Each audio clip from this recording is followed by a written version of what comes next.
Good evening, everyone. It's about 10 o'clock on Friday evening. I thought I'd do a quick video weather update on Hurricane Sandy and what the impact she may be having on southern New England coming up on later Monday and on Tuesday. Taking a look at our current radar and satellite composite right now shows a large storm from Sandy, and you can see she's already expanding northward. High clouds are already moving into the New York state right now. We'll start to see some of those outer bands filtering through some high clouds in our area during the day on Saturday, though right now Saturday does still look like a nice day, sunny skies and temperatures in the 60s. But over down to the southwest we have a huge storm brewing, and as this storm moves slowly to the northeast and then east, then slowly north, and then finally somewhere hitting up into the northeast area between Long Island all the way down into the Delmarva Peninsula. It's all dependent on a lot of energy that's first starting with this cold front moving through the Ohio River Valley. There are pieces of energy, the first one right now back over the Great Plains states that will be digging down south, and that's going to help to develop that trough even deeper and start to turn it a little bit tilted backwards. And again, that's what we've been saying all week long, why Hurricane Sandy is going to slowly not go out to sea, but slowly and quickly then turn westward, hook westward basically, towards the eastern seaboard. So taking a look at our current statistics right now for Hurricane Sandy, as of 8 p.m. this evening, she has winds now down to 75 miles per hour with gusts at 90 miles per hour. It's now moving at north slowly still at 7 miles per hour, and right now about 400 miles southeast of Charleston, South Carolina. So she's basically going to be taking a northerly track for the remainder of tonight and then start heading towards the northeast as she starts to move into the flow from ahead of that cold front. Now, as we've been showing you all week long, the spaghetti plot as we call it, it's a bunch of models thrown onto one map and their version of the track of Hurricane Sandy. As you can see, they've always been clustered very early on, so it does look like she's going to take that northeastward track paralleling the eastern seaboard throughout the day tomorrow and again on Sunday. And then again, I've been saying the latitude east of North Carolina is basically going to be the turning point to where she may start to turn, and we may start to find out where she may hit along the eastern seaboard. The longer she takes the turn, the further north she's going to go, and the sooner she turns, the further south she's going to go. So as you can see, the envelope is still anywhere from Maryland and Delaware all the way up. There's some models all the way still hitting southern New England into Connecticut. So that's why we're not out of the woods.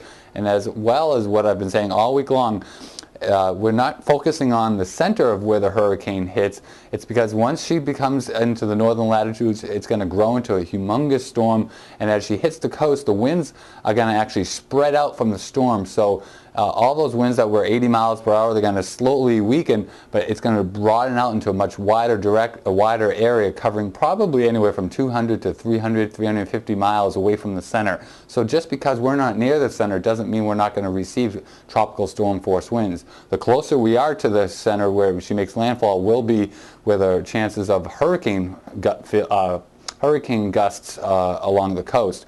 So right now the National Hurricane Center has this official track taking her just northeast during the day on Saturday and Sunday, and then heading northeast, and then taking this sharp turn to the west, going right into the Delmarva Peninsula, and then straight into the Pennsylvania area, weakening and then spinning around as we have a blocking pattern still in effect. So it does look like a wet gray week for most of the week after the storm system starts, after we lose the sunshine on Saturday. So that will be true, but I do not believe a sharp turn to the west at that point will be happening. It's pretty out of the ordinary for any storm to do that type of a movement, though this storm is out of the ordinary altogether. Not one October storm has ever moved in October, moved up the eastern seaboard and swung left or west into the United States. They've always hit the northern jet stream and then quickly go out to sea, and we might get brushed by them. So anything can happen with this storm, but I don't believe that's going to be the track that will happen.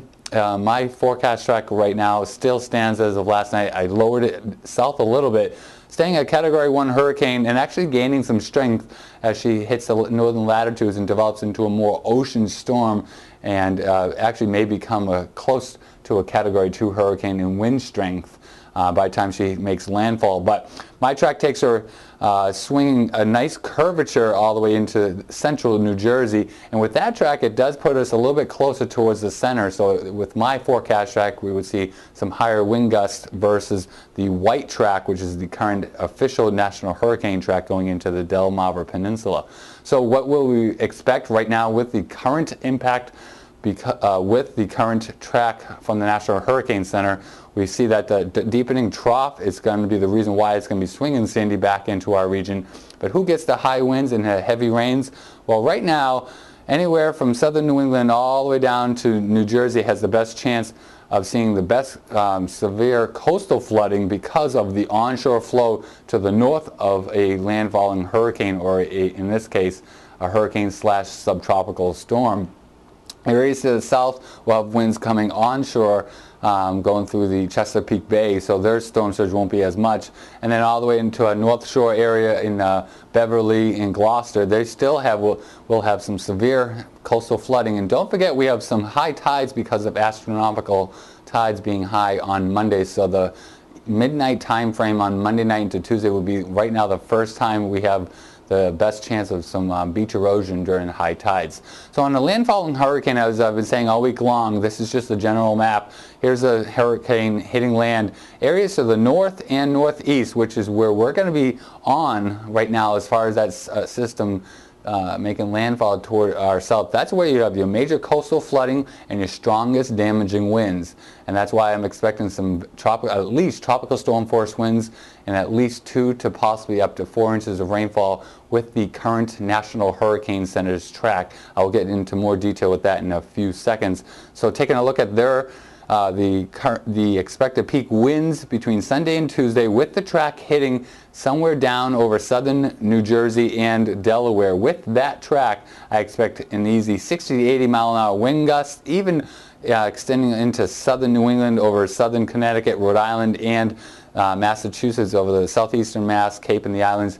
We could see a few wind gusts up to hurricane force. The rest of our main area, Boston northward, will be seeing some wind gusts into the 50 to 60 mile an hour range. So plenty of strength and wind that could knock down plenty of trees and power lines, and that's why we're still focusing on people getting ready for long-term power outages, because trees still have a lot of leaves on them. So it won't take much to knock over the trees, and 50 to 60 mile an hour winds are nothing to laugh about. And even some stronger winds all the way going into central and northern New England and into Maine at 40 to 50 miles an hour. So you can see it's a broad area of strong winds that are going to be associated with the storm. It is going to be a large storm, so do not just focus on the landfalling area.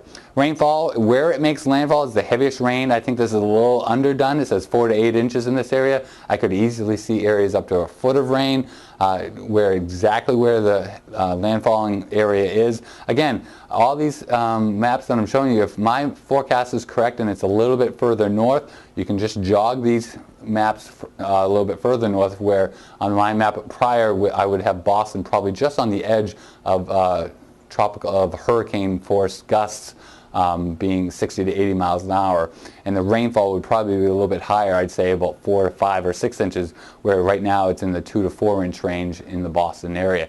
So either way, still 2 to 4 inches range is a lot to take, and with leaves possibly falling down, and make sure you clear out all your gutters, because the leaves will start to clog up the drains and cause easy flooding for street flooding as well, and that also causes basement flooding.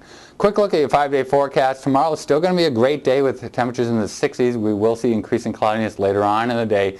Sunday will be mostly cloudy skies, and we'll start to see the breezes picking up out of the east, southeast, and showers looks like they'll be developing later in the day.